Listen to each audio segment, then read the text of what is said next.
I have an interesting story to share, if that's okay. Well, we've got the time. Okay.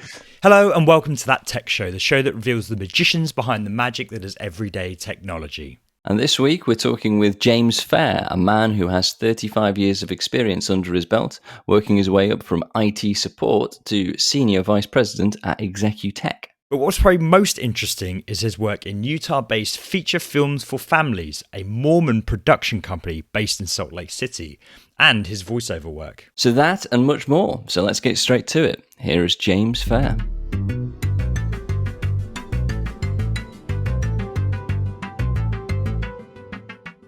Hi, I'm James Fair, and what do? I do a lot of things. Primarily, I am a senior vice president at an MSP here in the United States. That's probably my major role. That includes mostly teaching leaders how to be better leaders. I'm really about trust, empowerment, people first type leadership. That's really what I'm focused on, and teaching that to others. I have a strong belief that if we can put the people first, that everything else will follow. Amen to that. That's a short version. Are we done then, Sam? You've just said amen. Amen to people first. Yeah. Amen to people first. You can keep going, James. But amen to people okay. First. Yeah. You asked me about my background. I've been in IT for, I don't know, ever, basically, some 35 years or so. I don't want to bore you, but I was 13 years old when I got my first computer. It was an Atari 800, which had a cassette tape. That's where you stored your data. And it was more like speaking of amen, it was like a prayer, right? You'd hit record and hope it got on there. You do it twice just in case, but half the time it wouldn't make it. It was this long process. I had 48K of RAM, and I thought, man, how am I ever going to use this much memory? This is crazy. So yeah, I've been around a long time. My second computer was an IBM PC Junior with DOS. So I dove into that at, I guess I was about 16. I came out 2 years later or so, and I knew everything about the PC and DOS, and that kind of started my career. I thought I was going to be a vet, but no, I'm hardcore tech. In case you couldn't tell. So, who lured you, or what lured you into the dark side of the computer world? Then, parents, friends, curiosity. Yeah, curiosity. I actually. A friend of mine and I went to get an electronics degree. We decided that was going to be our next thing. We're going to go do electronics. And it was an area I didn't really understand that well, so I wanted to learn about it. And during that school, it was ITT. I don't know if anybody knows that over there on your side of the pond, but here they got closed down. Actually, it's no longer a thing. But it was one of those tech schools, those cram course tech schools. And about a year into it, we had this company come in and start asking questions like, all right, we're looking for a candidate who's interested in the stock market. And that was definitely something that I was interested in. So I put my hand up, and who has some computer background. And anyway, by the time they got through asking all the questions, I was like the only dude left with my hand open, or hand still up.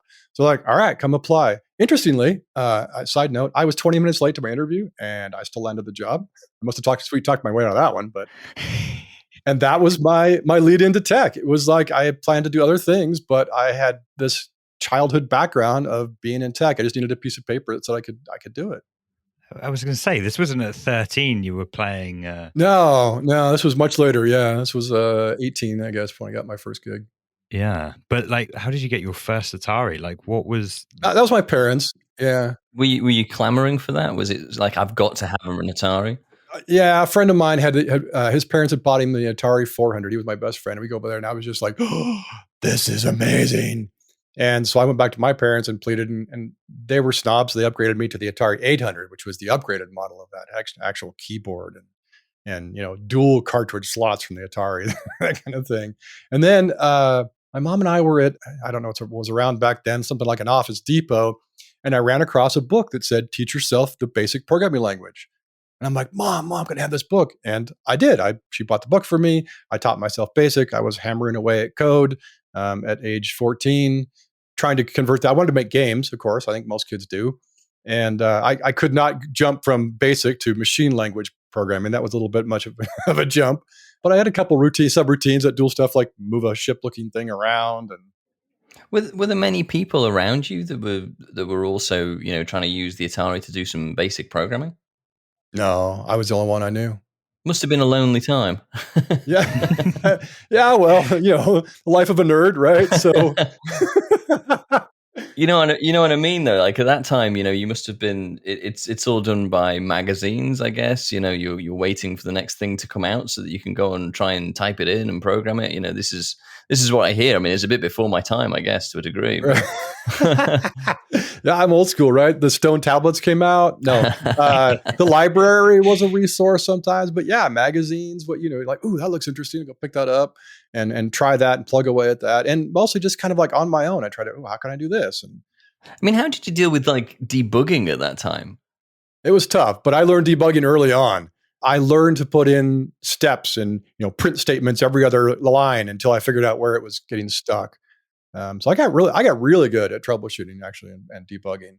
In high school, they offered a basic programming language, but I skipped that, went right to Pascal, which I don't know if anyone actually programs in Pascal anymore.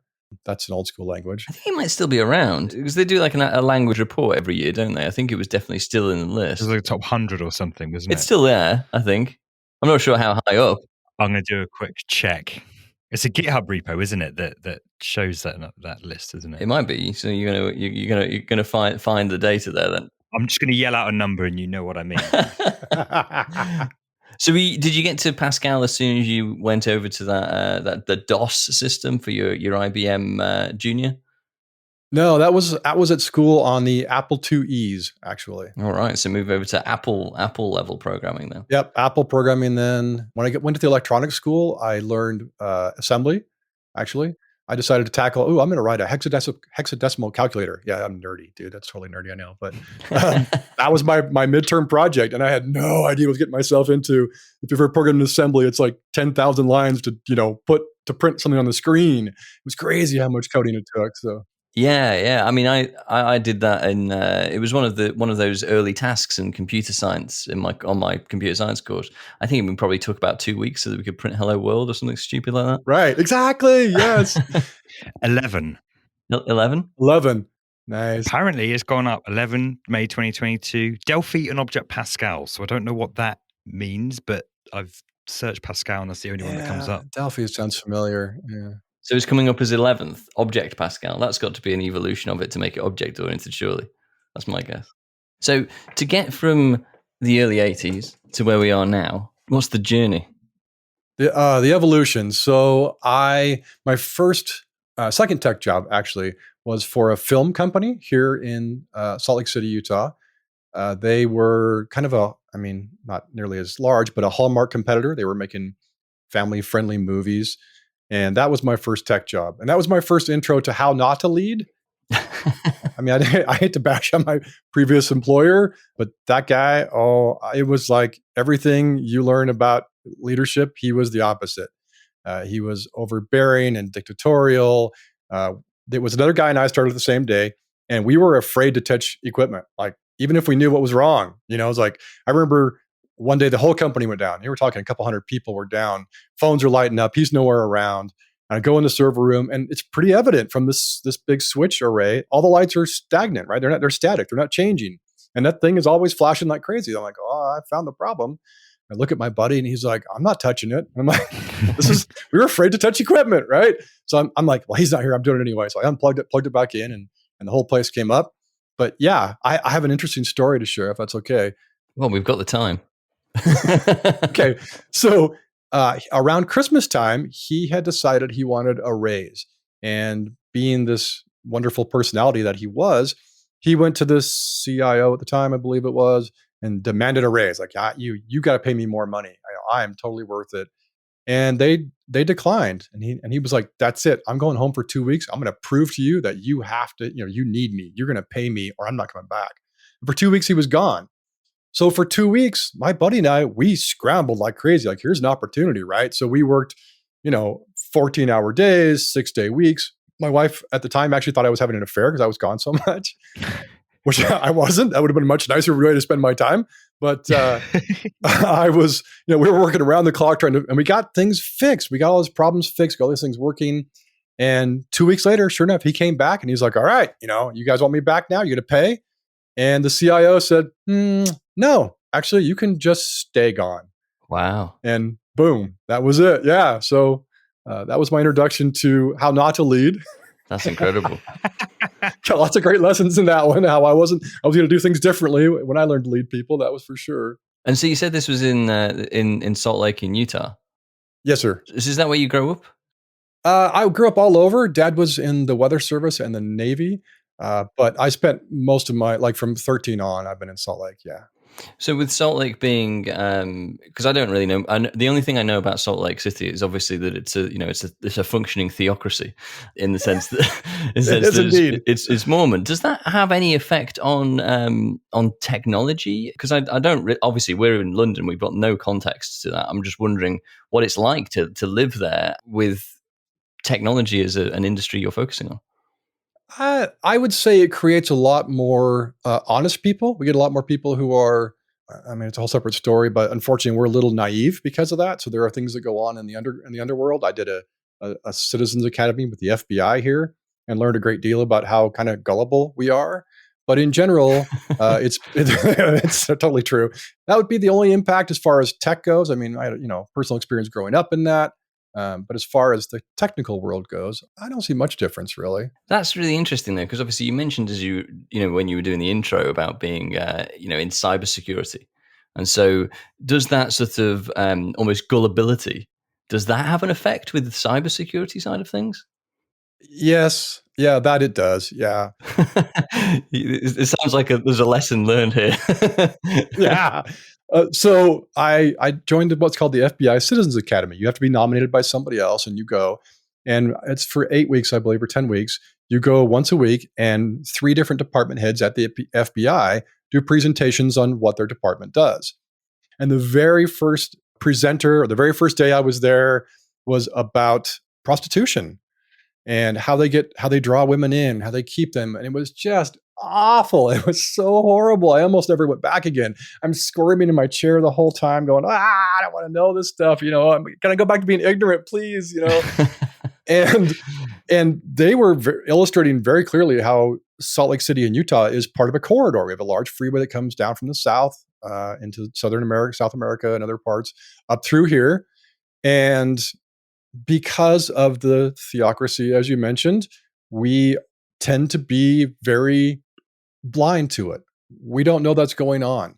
There was a huge rock concert held out in one of our locations here, and they didn't know it was put on by a bunch of cartel members, right? These kind of things went on. Yeah, so as far as cybersecurity, anyway, back to cybersecurity, your question originally. Yeah, there's gullibility here. There's, that doesn't happen to me. We're kind of immune to that. We're too small. Why would anyone want to attack us? And that kind of a mentality I see quite a bit here. And I'm sure that's prevalent everywhere, but I see it pretty wide here. Yeah. Well, you talked about that first, was it the second job you were talking about where you were unceremoniously not invited back? The leader was, yeah. Yeah. So where did you go from that point? So about 6 months, and I had a feeling it was coming. Once the leader was gone, it was just the two of us running the show. And I consider myself fairly good at predicting the future, at seeing what's coming. I had a feeling it could not last forever, just the two of us running the show. So I made sure that I was point man on everything. I was all over everything. Every time there was an after hours call, I was the first one to jump on it. And about 6 months later, the CIO came to me and they said, "Hey, we want to offer you the position of running this department. And just know that if you don't accept, we're going to go offer your buddy that." And I'm like, well, I guess I have to accept then. So that was my first leadership job. I was a IT manager there for a while. And so I have fulfilled just about every position from, entry level tech all the way up to senior VP. I worked my way up through all those, and I didn't step into anything.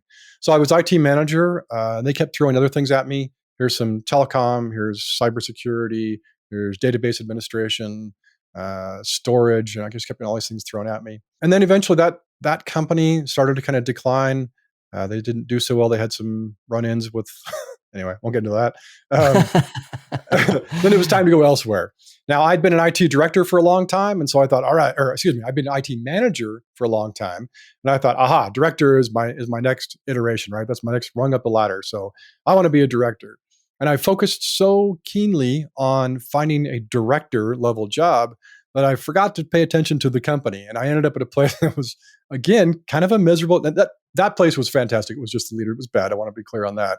But then I worked for a place that was just did not care about people whatsoever. I ended up in a very miserable job, kind of a thing where on Wednesday night, you had to wait till after hours to run your report so you could create a PowerPoint presentation to show the leadership team the next day. And their job was to beat you up and tell you where you were doing things wrong. It was just a really great experience. Again, taught me a lot. No one had been in the job longer than 12 months. And I was like, I'll show them. I lasted 16 months. So I did beat the record. Oh, yeah, beat them. Yeah. But then I learned that, okay, maybe it's not all about the title. Maybe it's about the place. So I found the company I'm working for currently, Executech. It had been ranked a couple times, the best places to work in Utah. And I thought, that's where I want to go. I want to go someplace where they actually genuinely care about people. And I finally found one. And that I started back as a tech again. There were no management positions available. So I said, look, just put me in as a tech. I'll prove myself. I did. I made team lead in 6 months. I made VP in a year and a half, senior VP some 6.5 years later. And I'm still there. So. Oh, that's interesting then. So there's mostly just sort of 3 major steps in your career then.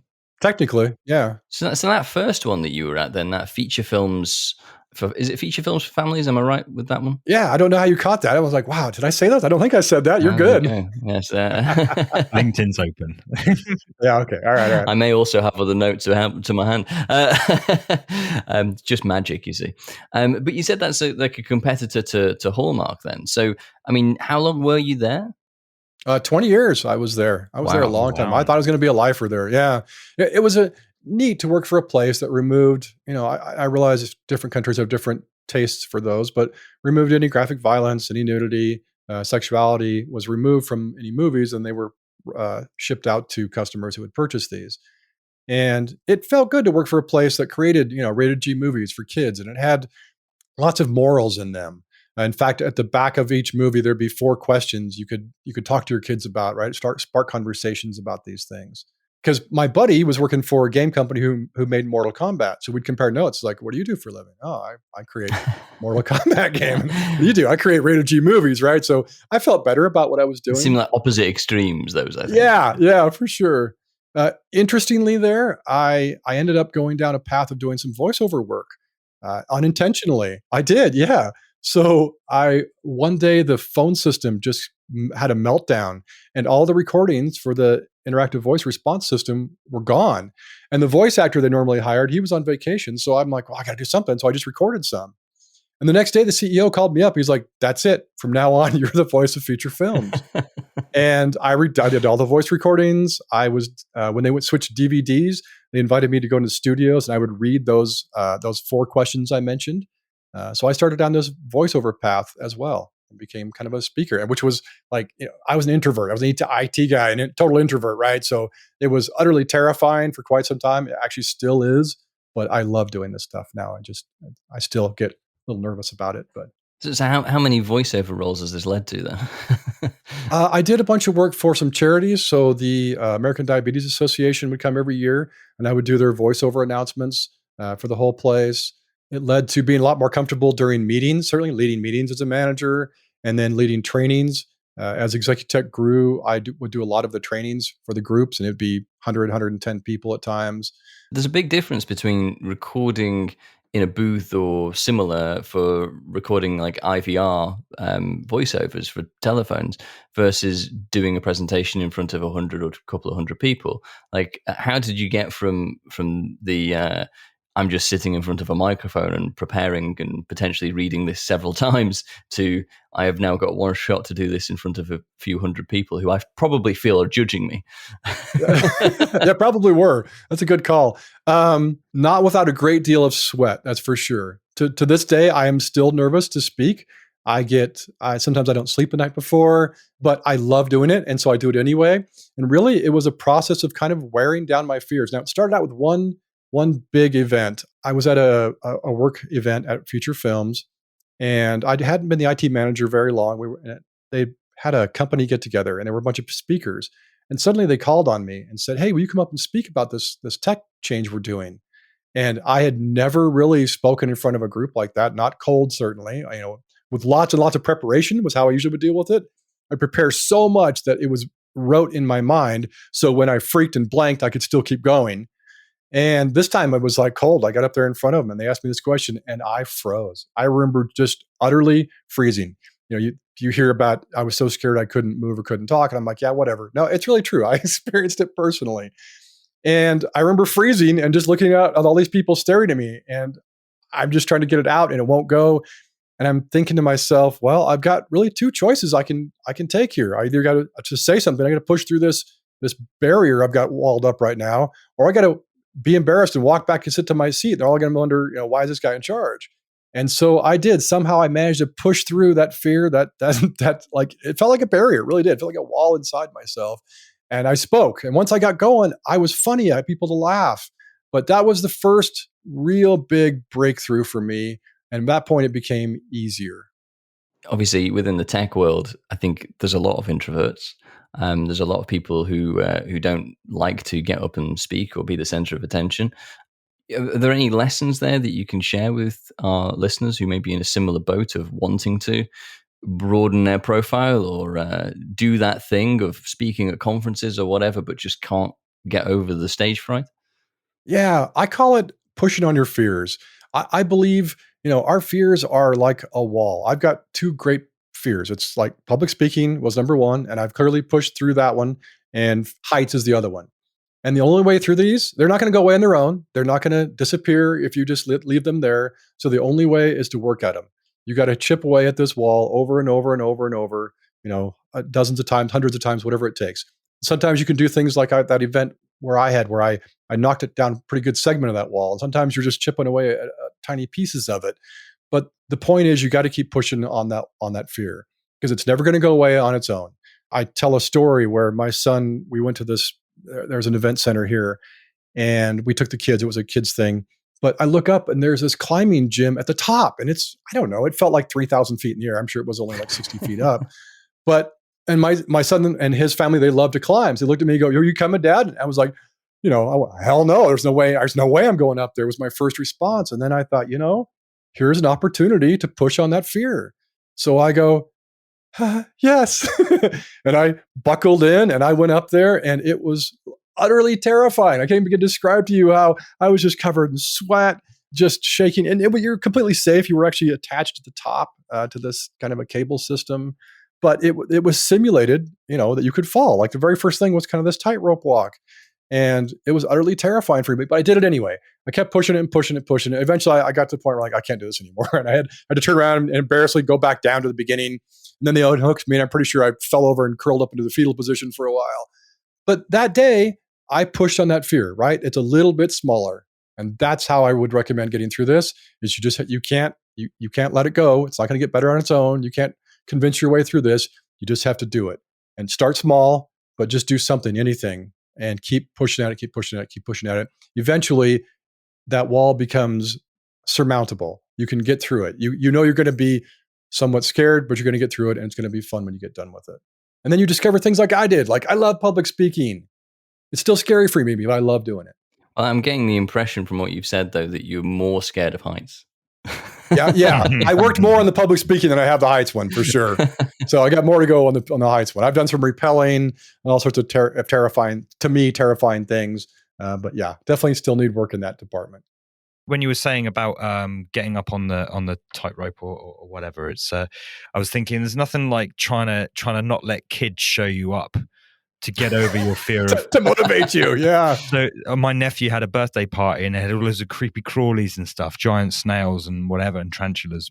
And I was like, all these kids holding these tarantulas and they were like, oh, having fun and smiling. And I was like, I'm going to show these kids. So I held that tarantula and it was the proudest moment of my life. And yeah.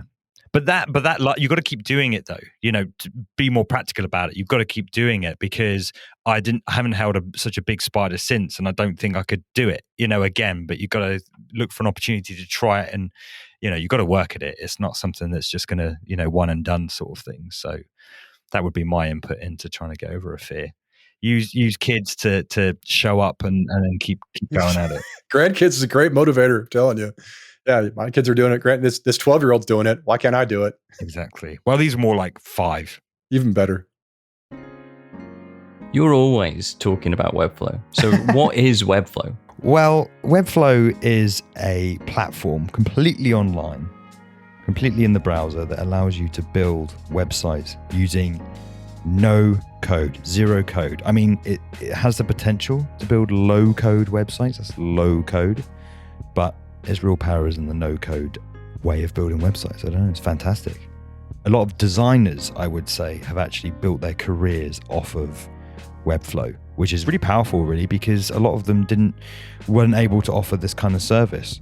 So designers are picking up Webflow and building their whole careers being able to design a website and then being able to actually implement it and earn a great living off of building Webflow websites.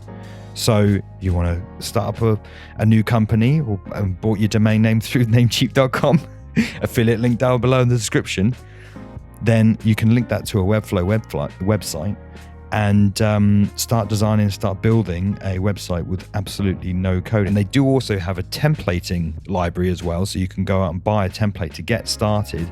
And my first Webflow website was built, I kid you not, 4 hours. So if you want to code along with Sam, then you can click the affiliate link that we have in our description for this episode, wherever you're listening to it, or you can head over to thattech.show and take a look at the affiliate links there and click through to Webflow. And by doing that, you're going to be giving something back to That Tech Show, because we get a little bit of kickback when you click that button. There you go. No excuses. You mentioned many hats, and I'd like to find a bit more information about the many hats. The other hats. The other hats that you Sure. that you have to wear as the VP Executech. What gets your gears going in the morning? What other hats you wear that really gets you excited? I love teaching leaders how to be better leaders. That is my passion. I have a belief. I kind of had this breakthrough visualization one day at an event I was at, where I saw that if I could teach other leaders to be better leaders, then their teams would be a little bit happier, and those people would go home to their families a little happier. And there's this ripple effect that goes out. So I really believe that teaching people to be better leaders, to be people-focused leaders, if you can make people feel trusted, like you've got their back, like you're not micromanaging them, they're far more likely to step outside their comfort zone. They're going to take, not crazy, but they're going to take risks. We've heard about this where the 5-star hotels train their employees to be like this. And that's kind of what I want to apply to leadership. Let's make sure that we are embodying that people first experience whenever possible. Make it about the people, and everything else will come from there. People will be loyal, people will jump through hoops, people are willing to work late and work hard if they know someone has their back, someone trusts them, someone has their back. I'll share a quick story. Early on in my career here, I had a client who was really difficult. I kept sending people there, and they'd call me up and they were angry that things weren't solved. And a new guy started, and I kind of saw the way he worked, and everything he tackled got done. So I went to him and I said, look, I got this client. I want you to go there and just take care of everything. Whatever it is they want done, go there and do it all. I believe you are the guy to solve this problem. I've sent 3 or 4 other people there. They have not done well. I think you're the guy. And he did. He went there. He was very successful. The client called me up happy. I was like, phew, finally happened. But the really cool story is that later on, he sent me an email. And he said, I wanted you to know that early on in my career, I didn't have faith in myself. I didn't know if I belonged here. I didn't know if I was the right guy for the job. And when you put that trust and faith in me that I could step up and do that, I rose to the occasion. I became better because you trusted me. That's what I want to teach people to do. That's great. This is a bit of a loaded question because I think you're going to have a very poetic answer to it. But I love it. What is a leader? Define a leader. So I'm going to give you a story instead. I'll define it with a story. I like stories, in case you couldn't tell. We like stories on this show. Okay, good. We'll get along well then. It's a fictional story, but I remember reading this sci-fi series as a kid, and it really struck home for me. This is what leadership was all about. So this was and this may be familiar to some of your listeners or some moviegoers. It's been a movie now. There was a Navy squad leader, and he was still young, but his team was doing an exercise, and they failed miserably at the exercise. So they got latrine duty, right? They got to go clean the latrine with a toothbrush. It's like, here's your toothbrush, get on your hands and knees, go clean the bathrooms. And he got wind of this, so he went to see them. He was in his, his dress whites or whatever. And he got there, and sure enough, he saw his squad in there cleaning the latrines with their toothbrushes. So he posted a guard at each end of the hallway, took off his uniform, and got down there and started scrubbing the floors with them. And when the brass came along, the scouts at each end set up an alert, set up a warning, yelled, "Hey, here they come!" So he jumped up, put his uniform back on, started yelling at them. "I can't believe you guys did this! You got to get the no, no, no." The brass came by and smiled because he was doing his job. And they moved on. He took his uniform back off and dove in there and started scrubbing with them again. That to me is probably the epitome of leadership.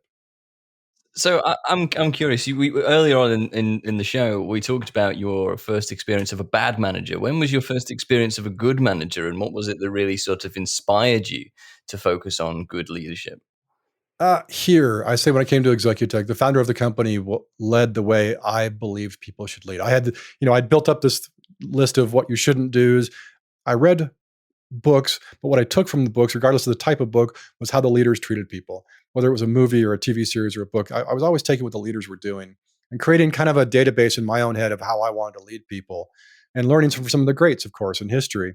And he led that way. He led in a very trusting, like my very first client, he dropped me off, said, "All right, here's your client." We met the client. I got a list of stuff they wanted me to work on, some long-term pain points. And he and I walked out afterward, and I'm like, "Okay, do you want to report when I get done with some of the stuff today?" And he's like, "No." And I came from a place where I was micromanaged to death, right? So I'm like, "Oh, like a weekly progress report then?" He goes, "No." And I'm like, "Well, do you want any kind of report at all?" And he said, "Not really. Unless the client gets angry, then let me know." So right from the get-go, and it was true. Like I just was left alone to take care of this client. As long as the client was happy and I was happy, I was left to do my job. And it was so refreshing not to have someone breathing down my neck. And I'm like, this is the way you should lead people, as an example. So yeah, the founder of Executech, he was in my eyes that kind of a leader. It sounds like you've learned a lot, obviously, from experience, as we all do. I mean, how are you developing yourself? It's still a passion of mine. So I'm listening to podcasts, Brene Brown's work. I'm a huge proponent of Brene Brown. She's got Dare to Lead. It's an amazing book. I recommend it to every leader out there. Please read Dare to Lead. And I'm practicing it where possible. I believe leadership is also about being willing to have those tough conversations. Brene Brown has mentioned that one of the biggest downfalls she saw to most organizations was their inability to have open and honest conversations in the group. So that's something I want to teach. I want to practice. I want to make sure that everyone's up to speed on that. Yeah, podcasts, books. Brene Brown's got an HBO series I've been watching. It's very emotion based, being emotionally intelligent. There we go. Still reading books, still reading, watching TV that I take these things from. But yeah, when all possible, I am learning, absorbing it everywhere I can. With leadership, I feel like charisma, for lack of a better word, plays a vital role in being able to inspire people and have them, again, a silly example, work crazy hours. I mean, that's in this day and age, that's not necessarily a key sign of success, obviously. Some might say that leadership can't be taught, and that charisma and that way to sort of inspire people can only come naturally, because I think people, it might feel like they can't lead and that it is a natural skill or whatever. Do you have anything to be said about that? To me, leaders aren't born, they are made. So I believe the opposite is absolutely true. Sure, some people come with natural abilities based on their environment, how they were raised, or if one of their parents was a natural born leader. There are natural abilities in people, but just like genius, unless it's put into action, it serves no value, and it has no experience behind it. So I absolutely believe people can learn to lead. If it's a passion, if they're truly focused on not themselves, but leading and creating a team, making other people better, then you're already in the right seat. You're already on the right path. And what are you going to do about that? How are you going to make that happen? Are you going to study books? Are you going to read things? Are you going to make sure you're trying things? Absolutely, you can learn to be a great leader. And charisma, as you mentioned, comes from public speaking. If you got a fear of public speaking, then maybe it's time to start pushing on that fear, right? Start grinding that wall, trying to knock that thing down, because it's going to be important that you be able to get up and speak and articulate and be passionate and gesticulate, if you must, in front of a group of people in order to inspire them. Vision's a big deal. Everybody talks about visions and leadership. So yeah, I need to be able to look in the future, see what's coming, give people an idea of what that might look like so they go, ooh, I want to be part of that and move toward that. But charisma is not, to some degree, there are certainly natural talents in that, but I think there are always subsets. There's no one who comes to the table with, I'm already born a leader. No way. You got to learn this stuff. And so, can we draw a distinction here as well between leadership and management? I mean, where do you think the line is there? Yeah, the line blurs for me quite a bit. We see these quotes that say manager versus leader, where a manager is pushing from behind and a leader is, leading from the front. But there are obviously positions of management where that's your job, but you're not given kind of that full all the way authority of the group. So instead, you're supervising is more like it. So I would say the difference is, are you a supervisor where your job is to make sure people are hitting their KPIs or showing up to work on time, or you juggling your schedule, versus a leader whose job it is, and again, they can intersect for sure, whose job it is to empower those people, to teach, to help those people be the best versions of themselves at work and maybe at home too.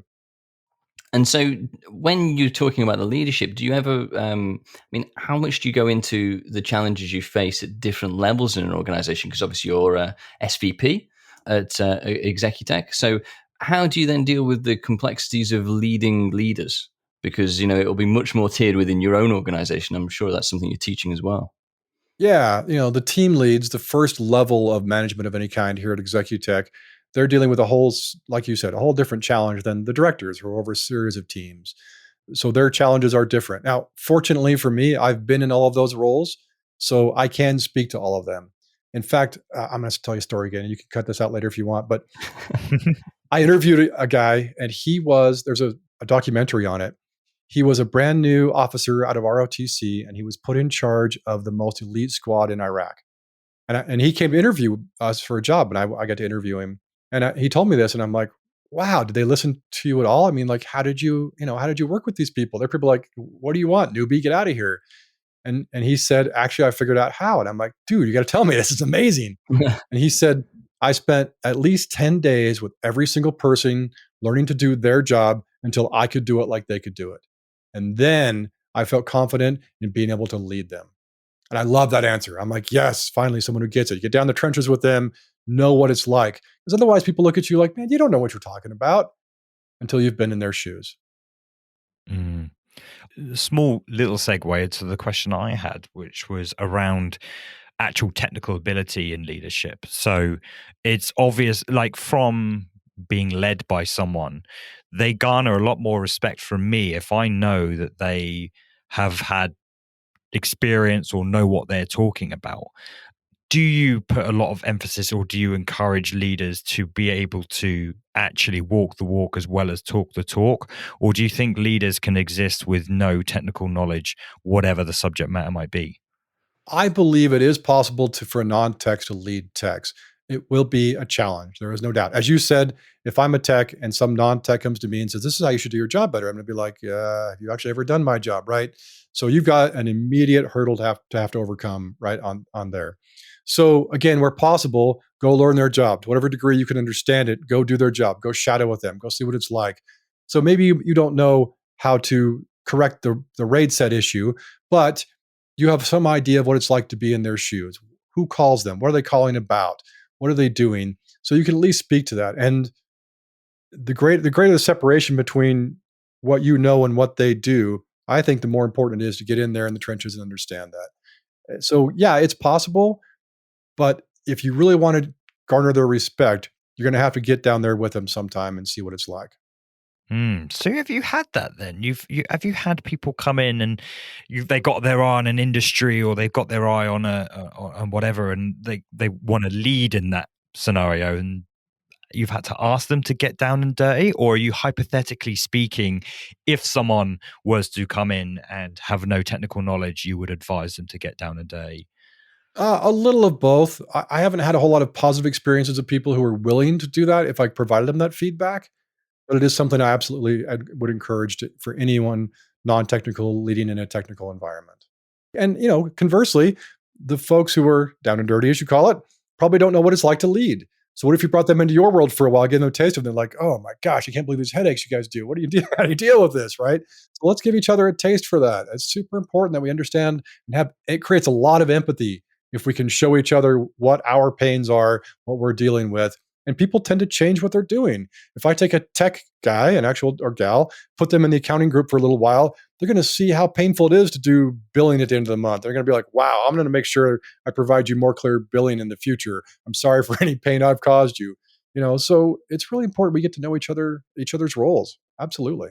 And I think a certain amount of this, what we're talking about comes down to trust, right? That's the main thing you're trying to build within your team in order to be able to lead them. Are there any other sort of characteristics or particular, because we talked a lot about competencies, but are there any other sort of characteristics or styles or personality traits that you think are required, any of the required elements to sort of help build that trust to create that foundation for leadership? Yeah, I mentioned it before, letting people know that you have their back. If someone makes a mistake and you come in and you go, man, I cannot believe you did that. I got to write you up. We're going to have a discussion about it. Versus someone messes up and you come in and say, wow, man, I did that too when I was in your shoes. Or I could totally see that's a thing. I got your back. We're going to figure this out. Not a problem. It's a very different reaction from that person. One is going to be like, oh, they come again. I got to go get in the office and get beat up. Versus one is creating loyalty. This person, they actually care about me as a person. They're watching out for me. They're going to help me with this. And now I feel more comfortable doing things that maybe are a little outside of my comfort zone that I wouldn't before if I'm worried about my job and getting yelled at again. I'm gonna make up a phrase just because I thought of it on the spot. I'm gonna throw a banana in the ring. Basically, I'm gonna add to that. Was that the phrase? Throw a banana in. Yeah. Right, there we go. Throw the banana in the ring. Basically, communication. So I quoted this just the other day because I'm reading a book, and the quote is, "A leader's job is to provide clear direction and get out the way." And that touched me because I was like, you know what, like that, I think that's really good, is allowing people to do their work, but to allow them to do their work is to communicate effectively. And basically would like your response on the banana, but also just to touch on, how do you teach communication? How much emphasis do you give that on leaders? I believe communication is one of the critical traits you must embody. Clear is kind, as Brene Brown says. Being super clear to people, to your employees, here's your tasks, here's what success looks like for you, and now go. Now they've got, all right, I've got some targets I can move toward. And then they can ask if can I branch beyond that? But at least initially have a very clear indication of where they need to head and the future. What's the future look like for me? Here's a path to get there if you want to take this path. Here's an alternative path if you're not interested in management, for instance. But provide as much clear vision as possible. And communication it's a tough skill to teach. I find that one of my more difficult ones. I can teach tech all day long. It's tough to teach introverts to be able to speak, in a room full of C-level folks, for instance. It can be taught with practice, absolutely, but it does require a great deal of pushing on that fear, unfortunately. So I would say, number one, practice it. Number two, realize that we are all storytellers. We came from cavemen who sat around a fire telling stories. We all want to hear each other's stories. It's what we're all about. So feel free to communicate. And maybe you fumble it up at first, but you get better through practice. You're never going to get better if you're just sitting there quiet. So talk to people. It's really important.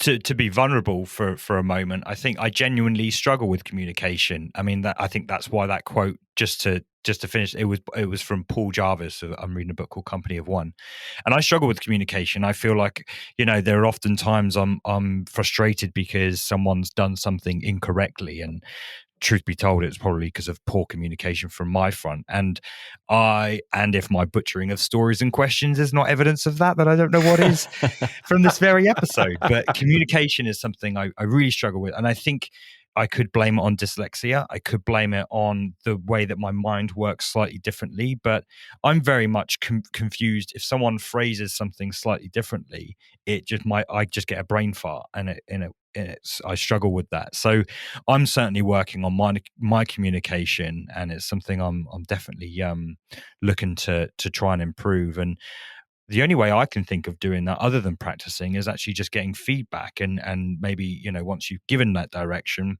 demonstrated that leadership or whatever, getting that feedback and saying, is everything clear to you? Is there something that's not quite, and getting that person to play back what it is that they understand. I mean, maybe that's my learning or maybe it's just good practice. I don't know. But yeah, that's my sticking point at the moment with communication.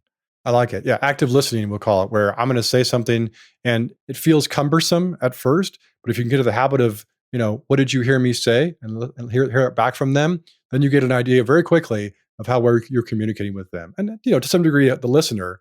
But again, that's not on them if you're not communicating it properly, even if they have some challenges. I mean, you got to figure out how to get around those challenges. Mm-hmm. That's what active listening means. I thought active listening was leaning forward and nodding. Like, I genuinely thought that's what active listening was, to just demonstrate that you're listening. But no, okay. There we go. I learned many things today. So thanks for that, James. I appreciate it. Well, I appreciate the banana in the ring. I'm going to use that from now on too. So please don't. I think we're going to have to make that a thing so that Sam now has a catchphrase. Yeah, so I think on that note, I mean, are there any final takeaways? I mean, you've given us some pretty nice ones there, James. Are there any sort of final key things that we should be taking away on leadership, other than the building of the trust and the like there? To me, it's a calling. So if you feel that calling, I say go for it. It can be scary and intimidating and 17 miles outside your comfort zone. But if you feel that calling of leadership, please, the world needs more people-focused leaders now more than ever. You know, there are too many people leaving their jobs in droves because they don't feel like someone has their back. So now is the time for those kind of leaders to rise. And so get out there, practice, you know, be willing to stretch yourself, take some chances, care more about the other person than you do about your own image. That's going to be a huge improver right there. If you can care more about, you know, that's the tough conversation piece. If I'm willing to have a tough conversation with you, you may not like me afterward, but I was willing to have that conversation with you because I care more about you than I care about what you think about me. On that note, thank you for joining us. It's been my sincere pleasure, gentlemen. That was a lot of fun. Thank you. I'm honored to be here. No, it's been great talking to you. It's a good conversation. Thanks, James.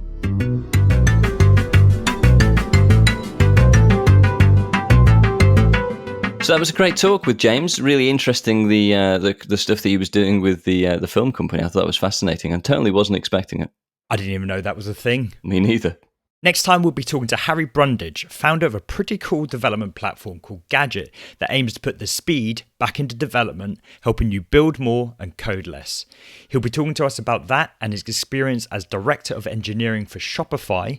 That's a cool conversation, so look out for that one. Anyway, we want to thank you sincerely for supporting the show, and we really couldn't do this without you. So please, once again, subscribe, give us a follow, and maybe head over to Buy Me a Coffee and, well, buy us a coffee. Check out the website for the other 66 episodes, including Uncle Bob, Blake Lemoine, the grandfather of microservices, Fred George, and the inventor of the BBC iPlayer, Ben Lavender.